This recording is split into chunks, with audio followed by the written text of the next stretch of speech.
Hy sê hallo en welkom by ons. Mineke het laasweek vir my gesê wat se nommer ons is. Ek dink ons is nou op nommer 12. Episode nommer 12 van ons Verdiep podcast. Ek is Pastor JP saam met Pastor Dani. Pastor Dani, hoe gaan dit met jou? Pastor JP, weer eens lekker om hier te kuier vanmôre en net in die teenwoordigheid van die Here 'n bietjie te praat oor die naweek se event, die mannekonferensie. Ons eerste man van God. Ja, in 'n tyd soos die eerste mannekonferensie wat ons gedoen het en ek dink dit het baie goed gegaan. Pastor, ja, ek dink is oor 100 mans by elke sessie gewees en ons sê altyd dieselfde ou rympie, ons sê dit gaan nie oor die getalle nie, al is net een persoon aangeraak. En dit is so, maar dit is so mooi om te sien dat op 'n lang naweek met die URC final, met die feit dat mans is oorwerk in baie gevalle, baie druk wat aangaan en goed, was daar nog steeds so baie mans wat uitgekom het om die naweek by te woon. Ja, ek ken 'n paar mans wat Saterdagoggend gewerk het, wat later die middag wat ons gejoin het, en wat cool is vir my is, want ek weet dat as ek 'n lang dag gehad het, dan wil ek nie altyd, jy weet, gaan nie, en wat mooi is die hart van die mense om te kom. Soekend na Jesus. Yes. Ons gaan 'n bietjie gesels oor die verskillende sessies wat gebeur het hierdie mannekonferensie, maar kom ons begin by die begin. By waar kom die idee van die mannekonferensie vandaan? Want ek weet daar was meetings en plannings en ure se tyd wat ons gesit en beplan het en gestrategize het en alles, en wat is die idee van die mannekonferensie? Pastor, daar is versekerde behoefte. Daar's behoefte, dit is ons eerste een soos jy gesê het, en elke jaar vind ou tog dat die behoefte raak net groter, en soos die tyd aangaan en omstandighede en die wêreld daar buite en die druk op huwelike en besigheid en al daai goedjies, is daar 'n behoefte. En ek is oortuig dat hierdie is 'n saadjie wat die Heilige Gees in ons harte gelê het. Daar moet 'n mannekonferensie wees. Daar moet 'n tyd wees wanneer die manne kan man-to-man talks hê. En as ek dink aan die sessies wat plaasgevind het, die gesprekke wat plaasgevind het, is daar 'n paar goed gesê wat ou nie graag op 'n Sondagoggend voor almal wil sê nie. Maar baie keer man-to-man is dit nodig dat ons mekaar in die oë kyk en hierdie goed sê vir mekaar. En dan ook harte oopgemaak het. Ons sê baie keer mans moenie huil nie, of men nou cowboys dan cry, maar tog as mans by mans so by mekaar kom en daar's nie vrouens nie, daar's nie noodwendig ander kindertjies en goed nie, dan is daar 'n plek waar 'n man so 'n bietjie veiliger voel, weet jy wat, hy kan nou deel. So, deur die Heilige Gees inspired, en jy kon sien reg hierdie naweek, maar daar het baie werk agter die skerms ingegaan. Daar's ouens wat week vir week, as ek net van die laaste maand, het ons elke week 'n vergadering gehad, en wat ons 14 manne wat daar by mekaar gekom het, en dan het elke man nog 2 of 3 ouens gehad wat nie daar gesit het nie, wat ook hulle tyd ingesit het, en ouens het veral die laaste 2 weke, het ouens sommer net van enige plek af gekom en gesê, Pastor, kan ek iets doen? Is daar iets wat ek kan doen? Is daar iets wat ek kan bydra? Is daar iets wat ek op die dag? En laat my dan toe, om vir almal wat 'n deel, 'n bydrae gebring het in tyd en finansies, wat ook al, dankie te sê, want hulle het dit moontlik gemaak. Amen. As ek moet raai, dan dink ek al was seker hier by 30 mans gewees wat hulle tyd en energie ingesit het. Ja, met 'n sukses te maak. Ja. Dit was mooi om te sien. Dit was regtig mooi om te sien. Ons het nou afgeskop Vrydag aand.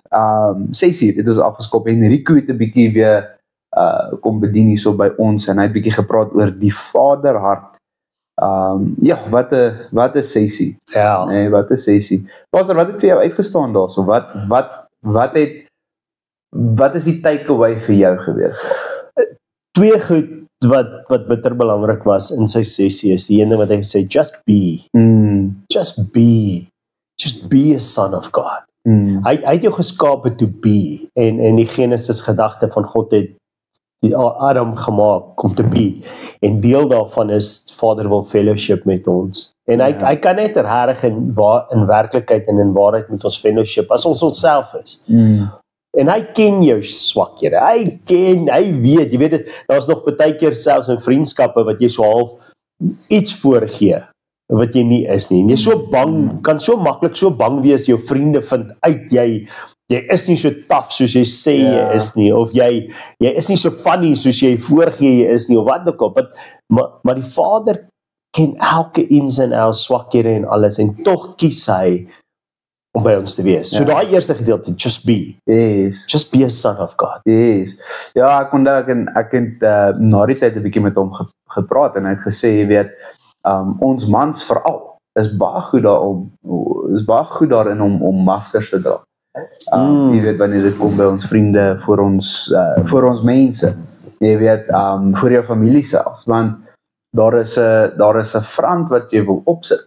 Jy weet, en dit is, en voor die Here kan jy oopmaak, jy weet, en dis nie te sê dat jy mense deceive nie. Nee. Dis nie te sê dat jy mense deceive nie, dis net te sê dat, jy weet, jy deel nie altyd alles met almal. En dis baie keer goeie raad. Ek het al vir mense daai raad gegee en gesê, wow, jy kan nie hierdie goed deel met mense nie. Veral jou kinders, nê, jy kan nie die finansiële druk waaronder jy is noodwendig in die volheid aan jou kinders deel nie, want hulle kan dit nie dra nie.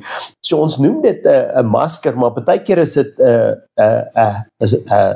wat noem mense, shield, dis armor, dis wapende rusting, jy weet, jy koop jouself met die wapenrusting, wat soms dink ek soos vir Dawid, Saul se wapenrusting het te swaar geraak.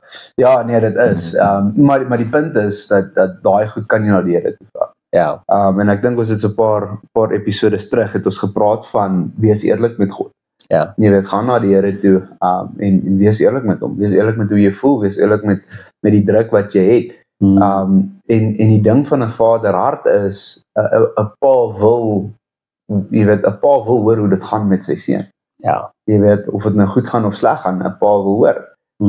Jy weet, my pa bel my elke af en toe, nog steeds, en vra of alles alright gaan, jy weet, finansieel, maar ook emosioneel, gesondheidsgewys en al daai tipe van goed, want 'n pa gee om.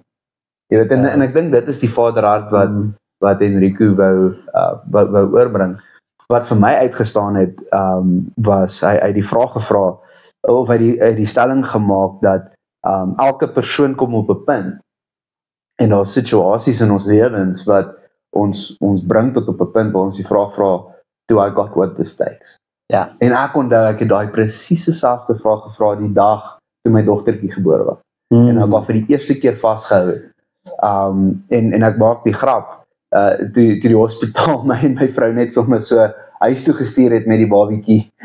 Baie onverantwoordelik. Dis is okay. Wat moet ons nou doen? Gaan julle incheck op ons of wat? Wat die stories is?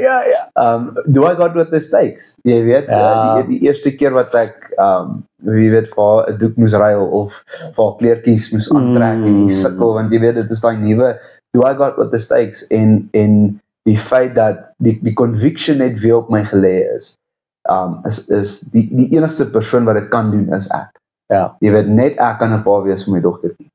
Nie net do I got what this takes, no one else has got what it takes. En dit daai conviction. Maar wat 'n voorreg. Wat 'n voorreg om so groot verantwoordelikheid te ontvang van die Vader af. Want hy stel aan en hy stel af, nê? Dis huge. En hy gee nie net daai verantwoordelikheid nie, hy koop ook. Bo natuurlik. Somehow, we don't always know and understand, but he equips. Dit laat my nogal dink aan 'n funny storie. Die dag toe ek my bike learners gaan skryf. Nou jy skryf jou bike learners op papier, nie op 'n bike nie. En dan gee hulle vir jou license om met jou bike in die straat te gaan ry.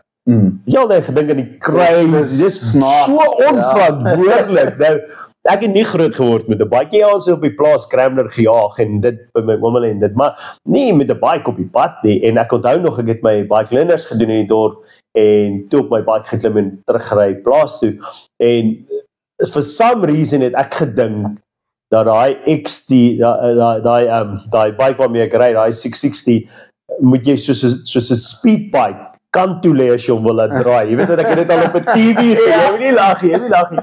So daai eerste die aansluiting waarby ek kom en ek moet daai aansluiting kry en die trok het so half in die pad gestap, so die hoek is baie skerper en korter. As ek amper oor op die grond aan die ander kant en ek kan nie verstaan hoe draai hierdie bike nie. En ek kan nie nog verder lê nie, gaan ek val. eintlik maar om agter te kom, jy's lekker dom. Draai net die stuurwiel. Dis nie 'n speedbike nie, maar anyway, dit mense sal nou vir my lag hoor, maar dit is ons voel aan die koop. Ja. En hierdie is nie wat dit is nie. Is die Vader equip ons ook. Ja. Bo natuurlik. Jy weet nie hoe nie, but he will equip you. That's the Father heart. Hy wil net just be. Ja. Just be yourself.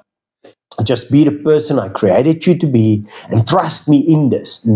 I will give you that, ek sê hy bonatuurlike vermoë gee om my bike te ry, om my kind groot te maak, om my situasie te hanteer. Dis my Vader hart vir jou. Hy sal jou nie roep vir iets wat hy jou nie sal equip vir. Hy sal nie. Jy weet, as hy jou roep vir iets, dan sal hy jou natuurlik equip vir dit. Ja. Jy weet, want op die einde van die dag gaan dit oor hom. Dit gaan oor it's for his glory. Pastor, maar as ons sê roep, dan baie keer dink ek kan iemand homself buitekant half afsny van die gesprek daar. Soos ja, maar ek is nie geroep nie, ek is nie 'n pastoor nie. Maar as ons sê wanneer jy jou roep vir iets, dan praat ons van by jou huis ook. Ja. As pa, as man vir jou vrou, as vrou vir jou man, as kind in daai huis, jy weet, as werker daar by jou besigheid. Ja. God is intiem betrokke by elke gedeelte van ons lewe. Hy step nie away die oomblik wat jy jou voete by die werk instap nie. Dis dit, ja. Jy's geroep. Om 'n pastoor te wees is 'n roeping van baie. Ja. Maar dis nie die roeping nie.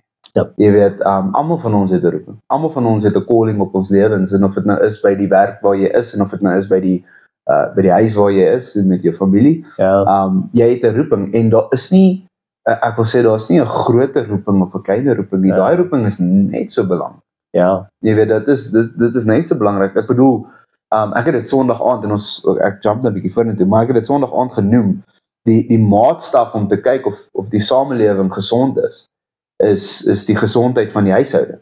Ja. Jy weet, as die huishouding gesond is, dan sal die samelewing gesond wees. Hoe belangrik is dit is so daai roeping. Daai roeping is so belangrik. Ja. So belangrik. So ja, dit is die Vader. As ek net so een ding van Enrico, as iemand na die tyd na my toe gekom en die persoon sou nie Vrydag aan daar wees nie, en ek het hom oorreed en gesê, kan dit nie mis vir niks nie, en hy kom toe en Enrico het op 'n stadium toe hy praat oor die pa, en hy sê, jou pa, hy sê, sy pa het hierdie woorde in sy oor gefluister, en hy sal dit nooit vergeet nie, en hy sê, my pa het gesê, 'n seun van God has got nothing to gain, nothing to prove, and nothing to lose. Want hy sê, pa se backing.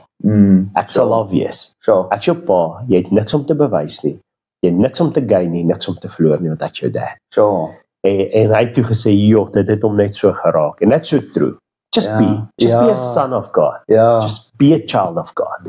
Just be it. God will do the rest. Just en geniet dit. Ek dink partykeer, jy weet, mense dink, wanneer ek sê mense, ek het so gedink op 'n stadium. Ek het gedink om 'n kind van die Here te wees is, ek wil nie die woord boring gebruik, maar there's no enjoyment daar. Ja. En ek dink dis 'n leuen wat die vyand, jy weet, baie suksesvol al versprei het in die wêreld. Jy weet, is om te sê, as jy in 'n kerk is, dan jy's boring. Jy weet, daar's niks van, daar's niks. Maar eintlik die teenoorgestelde, want in die teenwoordigheid van die Here, the fullness of joy. And there's freedom. Ja, en daar's vryheid, en jy weet, as jy 'n kind van God is, just be, maar enjoy dit.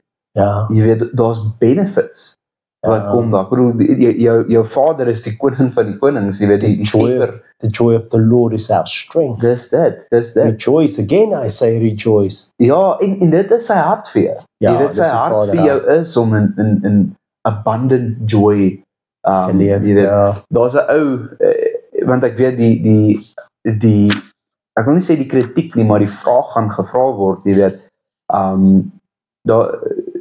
hoe experience ek daardie joy as ek deur wat ek moet gaan. Nou hier is die storie wat ek daarbey wil link. Daar's 'n evangelis, groot evangelis, met die naam Justin Peters. Nou Justin Peters is verlam. Hy is in 'n rolstoel. Hy het, ek kan nie presies die siekte onthou, die siekte se naam onthou nie, en hy het al baie gegaan voordat mense vir hom bid, en wat genesing nie kom nie. En die mense vra van hom, hoe gaan jy aan? En hy sê vir hulle, ja, hy is dalk limited nou in sy beweging en goed, maar hy kan elke dag opstaan en gaan preek, en vir mense vertel van Jesus. Ja. Soos, jy weet, hy sal baie joyful wees, as die Here hom sal aanraak. Ja. Maar hy sal joyful wees as hy nie, Ja. want hy doen wat die Here hom geroep het om te doen, en in sy roeping vind hy joy, Ja. ten spyte van sy limitations, ten Ja. spyte van sy gebrek. En ek gebruik daai storie om te sê, ten spyte van dit wat jy deurgaan, jy weet, om 'n kind te wees van die Here is een van die mees joyful Ja. dinge wat jy kan experience, Ja. in enige Yes. circumstance wat daar is. Ja. Ek het my jongste seun eendag hierdie gesprek gehad rondom iets wat hy kan verloor. En ek vra hom, wat is die grootste, iets wat ek verloor het? En hy sê, maar hoe kan jy bly wees en rejoice in die Here as jy hierdie ding verloor het? Hoe kan jy dan nog steeds sê rejoice in the Lord? En ek sê vir hom, wat is die grootste geskenk wat ek kan kry? En hy noem 'n paar goed. Ek sê, nee, die ewige lewe is. Ja. Hy sê, okay, en ek sê, so, wat is die belangrikste ding wat ek kan kry? Wat is die duurste ding wat ek kan kry? Wat is die mooiste geskenk wat ek kan kry? Wat triumph alle ander deurbrake? Die ewige lewe doen. So dan, die feit dat my naam geskryf is in die boek van die lewe, die feit dat my naam uitgeroep gaan word, die feit dat ek reeds die ewige lewe het, en die verhouding nou al begin, it's enough to rejoice. Yes. En die res van die goed, yes, obviously sou dit lekkerder gewees het, en dit sal my meer rede gee as ek dit so wil stel, but that's enough. So al gain ek niks ooit weer hier nie, ek het genoeg rede om te rejoice. Ja. En dit is wat ek altyd myself remind. Sorry. Ons het Saterdagoggend, vroeg, ek moes baie vroeg opstaan. Pastor, 6 uur was ons manne al by die driving range gewees, Golf for You, besig om op te stel, en ons het ook sommer vir die dag gebid daar, en dit was vir my mooi gewees. Ek wil bietjie daaroor praat, hoe mooi was dit, want dit was nie, jy weet, dit was nie net die 10 ouens wat die ding gereël het wat daar was. Ja. Jy weet, daar was tieners gewees, daar was daar was ander mans gewees ook, wat by was, wat van die manabid afgekom het, en wat gesê het, hulle wil by wees met die intersessie van die dag, om te bid vir die dag, en die Here se seën te vra daaroor, voordat die son opgekom het. Ja. Jy weet? Ja. In daai yskoue, het ons almal lekker saam gebid. Pastor, is die eerste keer wat ek het sien gebeur, hoe die voglaagie op die tafel in ys verander. Terwyl ons al staan, is die tafel so nat, en terwyl ek vir hom kyk, sien ek hoe die kristalletjies van die ys vorm. Sure. Dit was bitterkoud, maar dit was so blessing. Ja, dis cool. Ja, en ons het ook 'n lekker oggend gehad daarso. Renier het 'n bietjie gepraat het van, in wie se hand is jy? En hy het die illustration gebruik van 'n golfstok. Obviously, ons was by die golf range gewees. Maar in my hande is 'n golfstok dalk, ek wil sê 'n gevaarlike wapen, maar ja, in my hande is 'n golfstok nie regtig werd enige iets nie. Maar in Tiger Woods se hande, jy weet, is 'n golfstok miljoene rande en wêreldtitels, en jy kan 'n paar goed noem daarso, en sy tema is, in wie se hande is jy? Pastor, wat het vir jou daarso, wat het vir jou uitgestaan daar? Ek dink daar's twee goed wat hand aan hand loop met dit. In wie se hande is jy, en wat as jy sê jy is in God se hande, dan is dit wat jy het ook in God se hande. Dis maklik vir ons om 'n Christianity te hê wat Sondag en volgende in jou binnekamer relevant is, maar nie die res van die dag nie. Dis maklik, ons kan so maklik.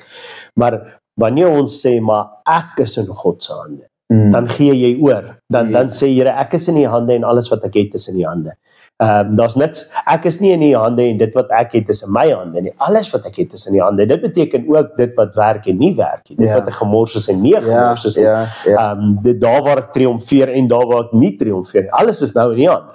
En ek wil dit in die hande hê, want dan kan u iets daarmee doen. Yes. En dit was my beautiful, is net soos, maar jy kan 'n meesterstuk wees in die meester se hand, maar jy moet in die meester se hand wees. Soek hom en plaas jouself in daai plek, en dis 'n choice. Ja. Ons kan dit baie keer weer eens hierdie tipe religious ding maak van jy is in God se hande, ja jy is en hy het jou so geskaap. Nee, you need to give over. Jy moet jouself daar plaas en sê Here hierso. Ek gee dit vir u. Ja, ek dink wat vir my uitgestaan het, Pastor, en dit was so mooi in is die een van sy punte, ek kan nie presies onthou wat sy punt dit is nie, maar een van sy punte is, wat het jy? En hy het terugverwys na Moses toe, waar God met Moses praat, deur die brandende bos in Exodus. Voordat Moses gestuur word, en ons kan nie vergeet, ons kan dit nie uit konteks uithaal nie, Ja. voordat Moses gestuur word, om 'n volk te red, vra God vir Moses, wat het jy in jou hande? En hy het 'n staf in sy hand, hy was 'n skaapwagter. Ja. En die Here gebruik dit om hom te ooreed om te gaan, om hom te ooreed dat hy by hom is. Ja. Jy weet, hy sê, gooi jou staf op die vloer en die staf raak 'n slang. Ja. En dan sê hy vir hom om die slang op te tel. Daar sê ek weer soos, nie eers in 'n stok verander voordat ek. Daar is nie klein goedjies begin nie. Ek weet die slang wow, so dadelik.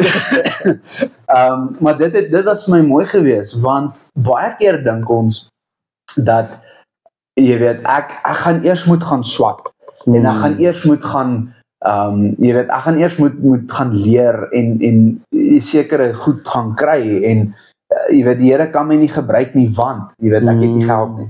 Jy weet, ek kan nie Indië toe gaan om 'n mission trip te doen nie, ek het nie geld nie. Ja. En baie keer vergeet ons, jy weet, die Here vra vir jou, wat het jy?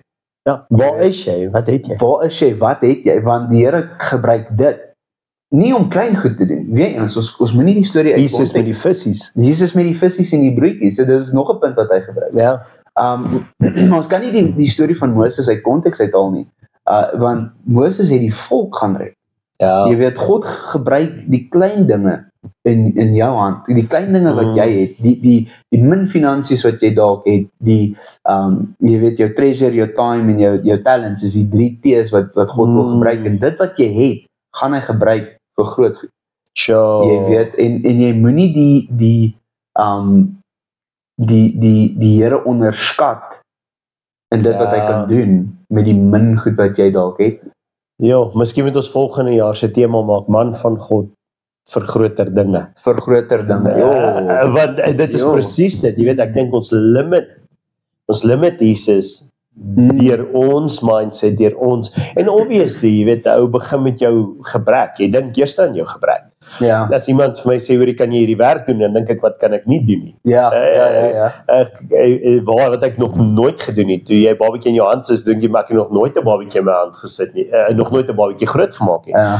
En dan moet ons besef, but it's always a first time. En as elke kind van God, man van God, begin het met wat hy nie kan doen nie, en dit was die limitation, of dit was die benchmark, dan sou niemand ooit, Dawid het nog nooit 'n Goliat verslaan nie. Ja. Maar hy het, want hy was bereid om buite daai limitation op te tree. En dit bring ou dan eintlik by Pastor Kobus se woord die middag, waar hy gesê het, maar gee oor. Ja. Man van God, gee oor jou gedagtes, en it's a battlefield of the mind. Ja. Die geveg word in ons mind gewen. Geloof vind plaas in jou mind. Jy voordat jy dit spreek, voordat jy dit optree, voordat jy dit doen, voordat dit fisies manifesteer, moet dit in jou mind gewen word. En daarom sê die skrif, bring elke gedagte tot gehoorsaamheid aan Jesus Christus, en hy is die woord. Hy is die woord van God. Ja, en dit praat ook van 'n gesindheid. Ja. Nee, want ons kan partykeer so in ons pride optree. Jy weet dat die idee van oorgee, it doesn't even cross our minds. Jy weet, want ons is so in ons, ek moet dit doen, ek moet, jy weet, I need to find a way. En die hele idee van dit is, gee dit oor. Gee dit oor, want, en dis nie te sê dat, jy weet, jy moenie beplan of enigiets soos dit nie, maar selfs jou planne, selfs dit wat jy beplan. Dit is presies dit. Ja, gee jy oor. Spreuke wat sê, ken Here in al jou weë, en hy sal jou paaie. Wie gaan die paaie gelyk maak? God. Maar wanneer gaan hy dit gelyk maak? Ja, as jy hom ken in al jou weë, maar dis presies wat se dag weet ons sê. Al wat ons weet is jy moet bly oorgee. Yes. Ja, en daai ding, ons almal ken die skrif, wat sê, do not be conformed to this world, but be transformed by the renewal of your mind. En ek sê altyd vir mense, dit is waar dit begin. Jy weet, dit begin by jou gedagte, daar's 'n spreek, is dit 'n spreek of 'n spreuke? Hoe sê mense dit? Daar is 'n vers in Spreuke. Dit staan geskrywe. Dit staan geskrywe. Volg Jesus se voorbeeld. Dit staan geskrywe. Dit staan geskrywe. Jy weet, dit wat jy dink, dit wat 'n man dink, so is hy. Ja. Jy weet. En dis hoekom dit so belangrik is. Dis hoekom dit belangrik is om jou gedagtes te reform en om seker te maak dat even in jou gemoed dat jy in lyn staan met God se woord. Yes. En die ding van daai skrif wat jy nou genoem het om to take every thought captive to the obedience of Christ. Dit imply dat jy die keuse moet maak om dit te doen. Ja. Dit beteken die gedagtes wat jy het, jy's in beheer daarvan. Niks gaan van self verander. Niks gaan van self verander nie. Die manier hoe jy dink, it's up to you. Baie keer dan sê mens, jy weet, en ek het dit al seker al gesê, en ek is al seker skuldig daaraan.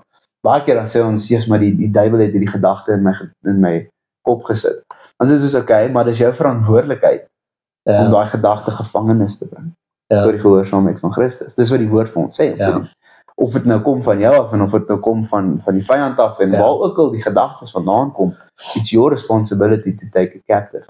En deel daarvan beteken dan om oor te gee. Ja, daai Romeine 12 wat jy aangehaal het, wat sê, do not be conformed to this world. To conform gebeur van self. But be transformed by the renewal. To transform gebeur nie van self nie. Yes. So jy kan as kind van God conform, sonder dat jy dit intentioneel doen. Jy kan conform net deur om in Psalm 1, deur om in die kring van die spotters te sit. En die spotters is nie noodwendig die heidene, die goddeloses nie. Dis die wat God ken, maar net nie geloofstaal spreek nie. Net nie hoop het nie. Net nie glo dat God vandag nog goed kan doen nie, dat sy gees vandag nog werk nie. En jy kan maklik conform to lukewarmness, to mediocre Christianity. Jy kan maklik conform, net deur om in daai environment te sit. Maar dan sê hy, geseënd is die wat nie sit in daai kring nie. Hoekom? Want hulle beweeg uit daai conformity uit van die wêreld en dan om te transform is a different thing. Transformation happen nie, dit gebeur nie van self. Die transformation is a choice om teen die stroom op te swem. En daai krag kry ons in Christus Jesus. Daai krag kry ons deur die leiding van die Heilige Gees om vra, dan kan hy ons vat, maar jy moet oorgee. Jy moet oorgee, besef dat jy's nie goed genoeg nie by jouself nie, jou planne is nie goed genoeg nie, en dan gee jy oor en God neem control. En dan vat hy beheer af. Op die punt van hy om te conform, dat dit van self gebeur, jy weet, dit is so skorrelgoed.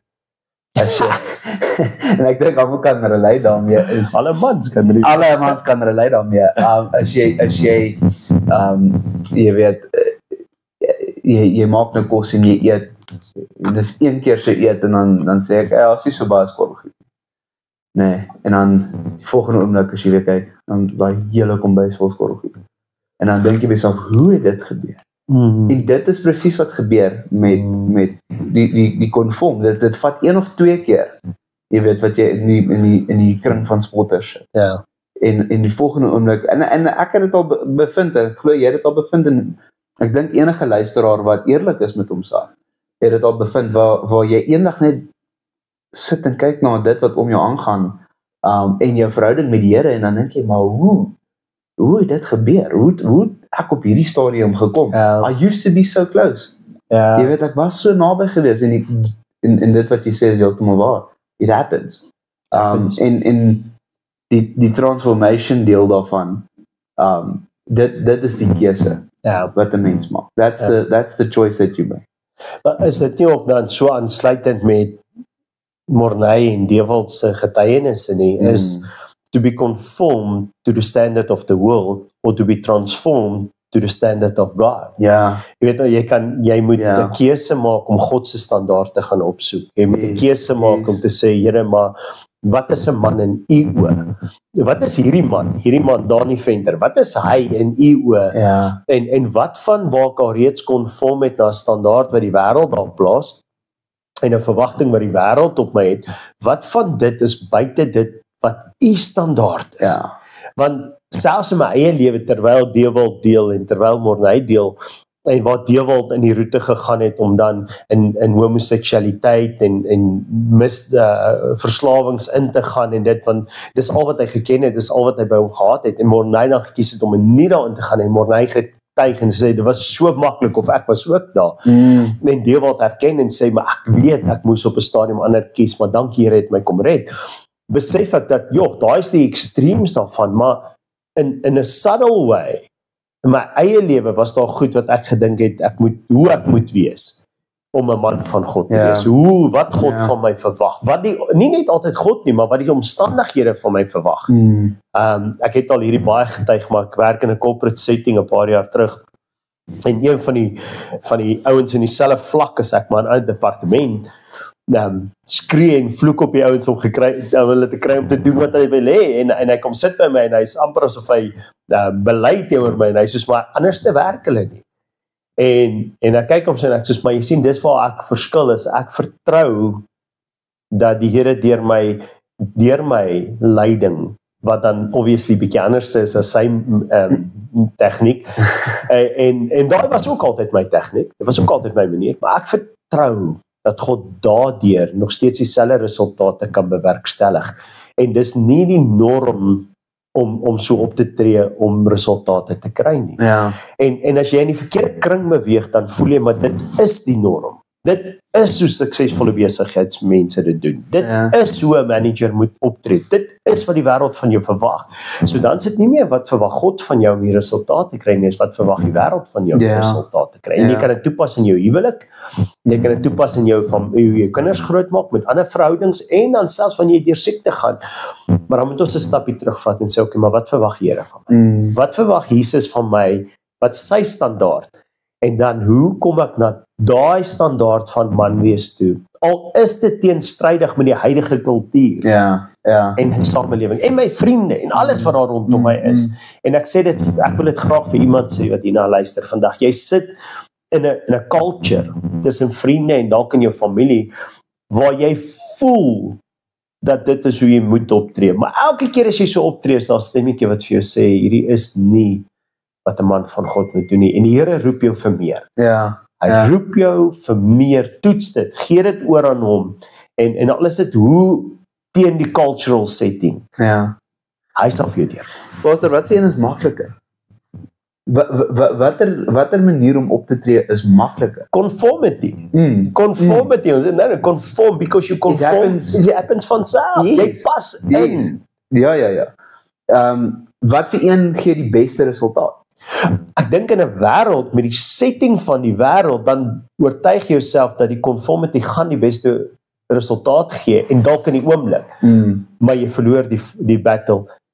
Ek is oortuig daarvan dat, en ek dink dis want jy lei ook, ek is oortuig daarvan dat die transformation gee die beste resultaat. Daar's 'n gesegde wat sê, insanity, om mal te wees, is om dieselfde ding oor te doen in jou huwelik, met jou kinders, by jou werk, en 'n ander resultaat te verwag.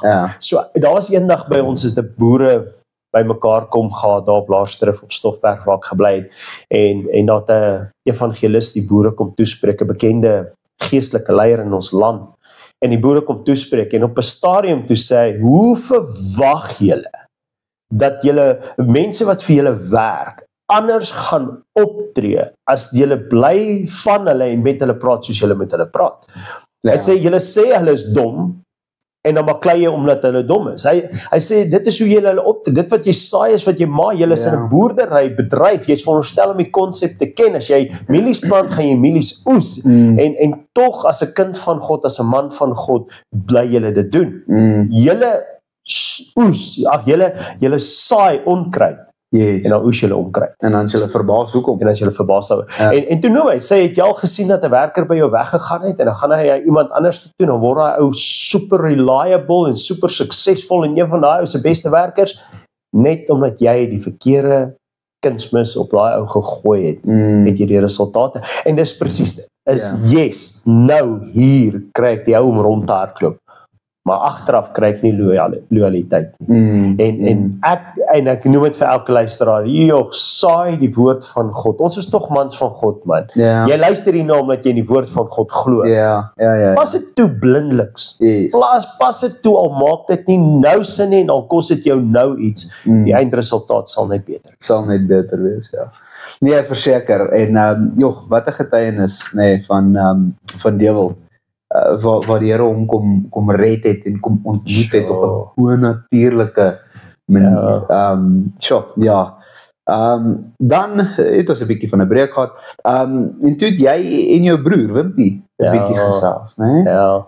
Pastor, ek wil nou nie sê vertel sy getuienis weer nie, maar wat 'n journey waarby was die laaste paar maande, weke.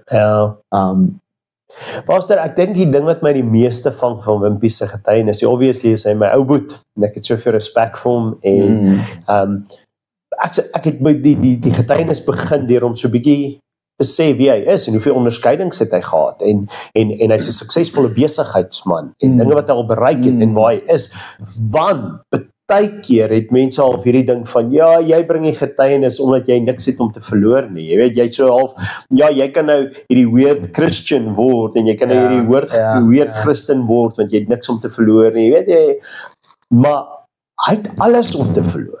Jy weet, sy hele besigheid setup wat hy het, en waar hy beweeg, in die areas en die kringe waar hy beweeg, het hy te doen met ouens wat redelike hoë profiele handhaf, en dit het 'n massive impak. Ek praat nou namens hom, so hy moet my maar vergewe as ek verkeerde goed sê, maar ons het baie gesprekke gehad. Die feit dat hy so oortuig is dat Jesus real is, die feit dat die Here vir hom gewys het hoe real die hel is, en hy oortuig is in daai ontmoeting met God, dat hy nie reg was nie. Hy was nie reg deur hom, en hy is al gedoop, hy het al sy hart vir die Here gegee, maar om op 'n plek te kom waar hy daar langs die pad lê, of in daai hospitaal is in Namibië, wat chaos is, en hierdie geleentheid het om dan sy oë toe te maak, en deur hierdie deur te gaan, en hemel toe te gaan, of hel toe te gaan, en dan in 'n oomblik te besef, as kind van God gaan ek dit mis. Ek gaan daai een wees vir wie Jesus gaan sê, gaan weg, ek het jou nie geken nie. En in daai oomblik die realiteit daarvan te besef, en dan te sê, wow, Jesus stuur my terug, maar stuur my terug, want ek moet mense gaan vertel. Jy weet, en dan terug te kom en te besef, maar dit kan 'n impak hê op sy vriendegroep, dit gaan dit gaan 'n impak hê op sy team, op sy besighede impak hê, dit kan 'n impak hê op sy hele wees, van wie hy is en wat hy doen en alles, en dan nog steeds oortuig te wees en sê, ek is bereid om die prys te betaal. Ek moet hierdie boodskap uitkry, julle moet dit hoor, die hel is real. Dit is. En jy kan nie net sê, Jesus is real en sy genade is real nie, die hel is ook real, en come on, you need to change, as Christen moet ons aanhou. Hy het 'n stelling gemaak, en toe hy dit maak, dit was my so profound geweest. Hy het gesê, as jou God klein is, dan gaan die hel klein wees. En dan gaan jy niks vrees nie. Sure. Jy weet, maar, en dit praat van die revelation, jy weet, waarvan ons ook al gepraat het, jy moet 'n revelation kry van wie God regtig is. Die oomblik wanneer jy daai revelation kry van wie God regtig is, dan sal jy die erns van die saak sien. Jy weet, jy sal gaan en jy gaan praat, ongeag die konsekwensies daarvan. Die konsekwensies gaan jou nie terughou, om die waarheid te gaan spreek en om te gaan getuig. En daai stelling was vir my so profound geweest, want dit is baie keer wat gebeur, is iemand gee hulle hart vir die Here, en dan backslide hulle. Want hulle besef nie wie God regtig is nie. Hulle besef nie hoe groot God regtig is nie. Wees heilig, want ek is heilig. Dit is een van die skrifte, En die ding wat ek weggevat het van sy getuienis af is, God het gebruik, die situasie waarin hy was, gebruik, toe hy geval het, het God gebruik, om vir hom te wys, hoe groot hy is. En daai ontmoeting wat hy met hom gehad het, jy weet, ek wil amper sê, en ek ken nie eers jou broer nie, en ek gaan nie namens hom praat nie, maar in my opinie, ek dink daai ongeluk was die moeite werd geweest, as ek het so gesê. It was worth it to experience It's safety. the greatness of God. Dit is. Safety. Dit is. Safety. En ek en hy het baie daaroor gepraat en iemand het na die getuienis ook vir my kom vra, die vraag vra, maar gaan dit dan oor die vrees van die hel? En die antwoord daarop is, dit gaan oor die grootte van sy liefde. Ja. Want sy liefde red ons van dit. Yes. En as jy dit nie raak sien en besef nie, dat die Here bereid was om hom in daai omstandighede te ontmoet, Ja. of om te sê, as jy nie nou, want die oortuiging kom uit die Heilige Gees uit, en dis nie God se begeerte dat een siel verlore moet gaan nie, sê die woord, Ja. en Johannes 3 vers 16, en weet, al hierdie skrifte praat so van 'n God wat uitroep, uit sy groot liefde en genade. Jesus het meer oor die hel gepraat as enige ander figuur in die Bybel, né? Hoekom? Want jy moet die grootheid daarvan besef, om te besef hoe groot sy genade en liefde is om jou te kom red op die kruis. Ja. Sure. Ja, right. Ek het al die stelling gehoor, as jy iemand bang maak vir die hel, dan moet jy hom bang hou. Ja. Maar as ja, jy iemand net een keer die liefde van God wys, ja, dan is hy genoeg vir ewig. Ja. Want the love of God will change your life. ja. En dit is Maar verstaan ons regtig liefde sonder om die grootheid van die hele prentjie te verstaan? Jy weet, Kirk Cameron, ek dink jy het al hulle testimony of hulle name genoem, The Way of the Master. En hulle hele uitgangspunt is, jy kan nie die grootheid van God se genade en liefde aan iemand verduidelik as jy hom nie verduidelik waarvan hy gered is. Waarvan hy gered is nie, ja. En daai combination van die twee is so belangrik en is so belangrik vir iemand om te besef. As God groot is en hy se werklikheid is die hel ook groot. En dis ook 'n werklikheid. En daar gaan menigte wees wat daar gaan eindig en gaan sê, Here, en Jesus gaan sê, gaan weg, ek het jou nooit geken nie. Dink aan Lazarus en die ryk man. Ja. Waar die ryk man besef het, en sy hart was ook gewees, hoor, kan ek nie net gaan waarsku nie. Ja. Kan ek nie net gaan waarsku nie. There will be a day when it's too late. Ja. Waar dit te laat is om te waarsku. Die Here is baie genadig. Hy het vir ons al 2000 jaar gegee van getuienisse op getuienisse en waarskuwings op waarskuwings. Ja. Dat die skrif in Romeine wat sê, geen mens sal voor God met verskoning staan nie. Niks. En ja, ek dink dit is so belangrik, en die hart van Wimpy ook om te sê, ek wil getuig, ek wil die mense gaan waarsku. Ja. We need that in this time. We need that in hierdie tyd. Want veral nou, want dit is so 'n goddelose era. Ja. Waarin ons leef, as ons kyk na die wêreld. En op daai punt, Pastor, Sondagoggend, was jou sessie gewees, jou woord gewees, man van God vir 'n tyd soos die. Ja. Praat so 'n bietjie daaroor, wat vir 'n tyd soos die. Ons tema vir die naweek was in 'n tyd soos die. En jy het 'n keuse om te maak as man van God. Elke ding wat jy face, elke dag. Eider jy's in hierdie tyd en jy's die victim, en jy kan die victim wees vir verskeie redes, as gevolg van ander mense, as gevolg van die wêreld, as gevolg van jou eie stupidity, foute wat jy gemaak het. Maar jy kan kies om die victim te wees. Of jy kan terugstaan en sê, miskien is ek vir hierdie tyd geskaap en miskien is God almagtig. En miskien weet hy alles. En miskien het hy regtig voor die grondlegging van hierdie wêreld my gevorm in my moeder skoot en reeds 'n plan gehad my lewe. Miskien het hy geweet ek gaan hier wees, ek gaan nou hier wees. En dit sluit jou huwelik in, dit sluit jou kinders in, jou ouers in, dit sluit jou werkomstandighede in. Dit kan die situasie in die hospitaal insluit. Dit kan enige plek wees waar jy vind, waar ons kan moet jy hierdie keuse maak en sê, is ek die victim of is ek die victor? Ja. Kan ek alles doen deur Christus wat my krag gee? Maar nie net kan ek nie, is ek nie geroep om alles te doen nie. Het hy my nie gepurpose vir hierdie tyd nie, en hierdie oploop van die naweek to be, oor te gee, in sy hand te wees, raak te sien wat hy in jou sien en nie wat jy sien nie. Dit alles kom by hierdie punt uit dat, wow, miskien is ek vir hierdie tyd hier en nou kan God my gebruik en as daar's nie iemand anderste wat die pa vir hy kinders kan wees soos ek, gaan ek fail? Ja, ek fail, maar my failures vang nie God omkant nie. Yeah. En miskien sit ek in hierdie finansiële moeilikheid by die werk, maar as ander mense wat ook hier insit, maybe is ek die ou vrytyd vir die tyd. Ja. En God het my geroep en hoekom nie net meer goed nastreef onder sy leiding vir hierdie tyd. En this is my time. This is my time to shine. This is my moment. Ja. En al kry ek nie en maak ek nie alles bymekaar wat ek alles wou hê en dit nie. Solank ek net in my oomblik wat God my gee, shine. Is dit vir my? It speaks about purpose. Nee. Ja. Dit praat van doel, dit praat van roeping. Maar meer as dit, it speaks about die Here wat jy weet, dit is maklik om te kyk na geskiedenis en te sien hoe sekere mense opgestaan het in die geskiedenis. Jy weet, hoe sekere mense, jy weet, groot figureheads was van die tyd, wat iets groots gedoen het, en te gesê het, yes, maar daai persoon was geroep vir daardie tyd. Kyk hoe Joan of Arc, of Braveheart, William Ja. Wallace. Yes, en dan is dit soos, yes, daai persoon was geroep. Maar dit is anders om te sê, maar ek is geroep vir hierdie tyd. It's a choice. Ja, dis 'n choice. En my naam gaan dalk nie opgeskrewe word in geskiedenisboeke nie. Maar ek het nog steeds 'n rol om te speel in hierdie tyd. En vir wie maak dit saak? Dit maak vir die Vader saak.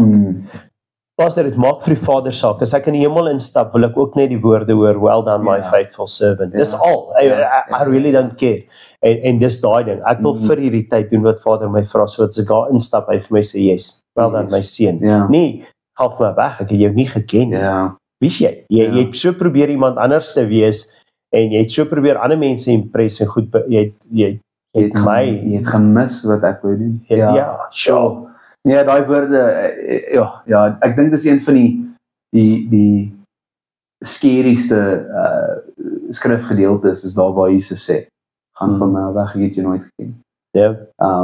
En my gebed is vir elke luisteraar is dat julle nie daai woorde sal hoor nie, maar dat julle sal besef dat julle geroep is vir hierdie groep, en dan in hom te wees, by hom te wees, oor te gee aan hom, in sy hande te wees, oor te gee, en dis 'n constant ding, pastor, is nie 'n eendag ding en dan nooit weer nie, is 'n elke dag ding, dis 'n elke moment ding, elke keer wat ons fouteer, gaan die vyand ons probeer aanval en sê, jy's in 'n tyd soos hierdie, nie vir 'n tyd soos hierdie nie, ek sê die ding waar ek die meeste in vuil, of voel ek vuil is by ouerskap, jy weet, as ek en my kinders, of ek en my vrou, of goed nie regloop, dan voel ek, jy's maar ek vuil as 'n ouer, en dan is dit 'n choice, gaan jy 'n failure wees, of gaan jy opstaan? Gaan jy die dad wees, en weer probeer, en laat God dan die beste doen nie deur wat hy kan, en dan weer oor te gee aan hom, dis 'n constant walk in a journey, en die Here soek daai journey, hy het ons geskape to be, hy het ons geskape vir 'n journey soos hierdie, en jou diens, jou woord Sondag aan, sluit so mooi dan by hierdie hele gedagte aan, deel bietjie met ons oor jou. Ja, wel pastor, ons praat so van die goddelose tyd waarin ons leef, en die kultuur waarin ons leef, en ons het nou baie mention gemaak, maar wanneer dit kom by man wees, is die boodskap van die kultuur dat dit nie okay is om 'n goddelike man te wees. Jy weet, as jy 'n man is, dan moet jy 'n sekere tipe man wees, jy weet, jy moet dom wees, jy moet incompetent wees, dan los die wêreld jou uit. Jy weet, maar as jy 'n goddelike man is, wat staan op jou virtues, wat opstaan, wat presies wat jy sê, wat nie 'n victim is nie, dan het die wêreld 'n groot probleem daarmee. En ek glo dit is, want as ons kyk na, soos ek het gesê het in die begin, die huishouding, die gesondheid van die huishouding, is so crucial vir die samelewing. As die huishouding ongesond is, dan gaan dit oorspoel na die samelewing, toe die samelewing gaan ongesond wees. En ek glo, jy weet, die duiwel het probeer om Christus te oorwin, hy het dit nie reg gekry. En toe gaan hy na die man toe, die man wat die priester van die huis moet wees, die man wat die geestelike leadership rol moet vat, vir sy kinders, vir sy vrou, vir sy familie. En ek dink ons het dit ook genoem iewerste, is as 'n man, jy weet, as 'n vrou tot bekering kom, dan volg 'n sekere persentasie, 'n klein persentasie volg haar na die Here toe, maar as 'n man sy lewe vir die Here gee en wedergebore word, dan is dit ietsie soos 90% of ietsie soos dit wat volg. So dit is so crucial om te besef dat dit is okay. Jy weet, ons het al hierdie goed genoem, dit is okay. Dit is okay om 'n man te wees. Dit is okay om 'n goddelike man te wees. Dit is okay om op jou virtues te staan, en al is jy in die kring van spotters by jou werk, is dit okay om jouself te onttrek en te sê, ek gaan nie deelneem in die gesprekke wat omgaan nie, want God wil dit nie vir my hê nie. gehoorsaam te wees aan die Vader en seker te maak dat jy in lyn stap met sy wil. Dis okay om dit te doen. Mel Gibson het 'n movie, ek dink is The Patriot, en op 'n stadium vra sy seun, en ek sal daai scene nooit vergeet nie, vra sy seun vir hom, en hy was hierdie war hero en alles en stuff en goed, maar dan vra sy seun vir hom, Dad, I thought you are a man of principle. Sure. En daai toe hy sien, eendag toe dink ek vir myself, yo, I want to be a man of principle. Ja. But being a man of principle means having principles when it's tough. Ja. Wanneer dit moeilik is. Yes. Wanneer dit nie maklik is nie. It's easy to be a man of principle when it's easy. En dis waar daai Courageous movies se gedeelte ook opkom en sê, where are you men of courage? Where are you? En jy voel dalk nie so nie. Jy voel broken down, jy voel betrayed, jy voel jy's 'n loser, jy voel jy's nie goed genoeg nie, jy voel, but that is the wrong idea of who you are. Ja. Dis nie hoe die God jou sien nie. Dis Ja. nie hoe sy gees jou gemaak het nie. Sy gees wat binne in jou is sterker as hy het in die wêreld is. Ja, jy het fouteer miskien. Ja, dit was dalk dom keuses. Ja, jy sit daar, maar die God wat ons dien het geweet jy gaan hier nou wees. Ja. En hy het geweet jy gaan fouteer. But he still planned to use you en hy het jou nog steeds gepurpose. Jy moet net van hier af seker maak jy staan op. Staan op en volg hom. En ja, dis dit. Pastor, ek dink ons tyd het ons 'n bietjie gevang. Maar Lekker. dit was 'n lekker gesprek geweest. En ja, ek wil dankie sê weer eens. Dankie aan elkeen wat besig was met die mannekonferensie, wat tyd ingesit het, wat energie ingesit het, wat geld ingesit het, wat finansies ingesit het. Ons sê baie dankie vir elke een wat deel was van hierdie naweek en elke persoon wat ook bygewoon het, jy weet, wat die sessies bygewoon het, wat dalk gewerk het die Saterdagoggend, maar Saterdagmiddag gejoin het. Ons sê vir jou dankie. Ons sê dankie vir die mense wat die kos gemaak het. Dit was baie lekker geweest. Ons het dit nie eens genoem nie.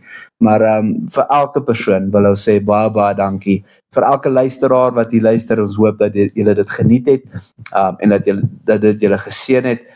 And may this be an encouragement vir jou. As jy 'n man is, jy weet, ons weet dat daar druk is wat op jou is, wat nie baie mense van weet nie.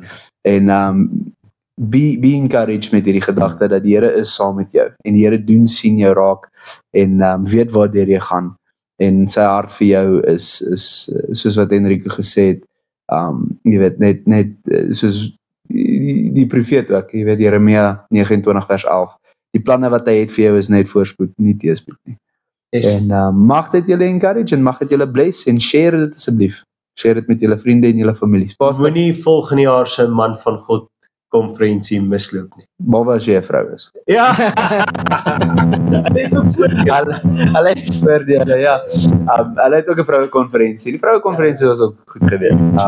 Daar is 'n podcast episode wat hulle ook 'n bietjie gedeel het, so gaan luister gerus daarna. En ja, mag julle 'n geseënde week verder hê, 'n geseënde dag verder hê, 'n geseënde aand verder hê. En ja, mag die Here julle elkeen seën. Bye bye.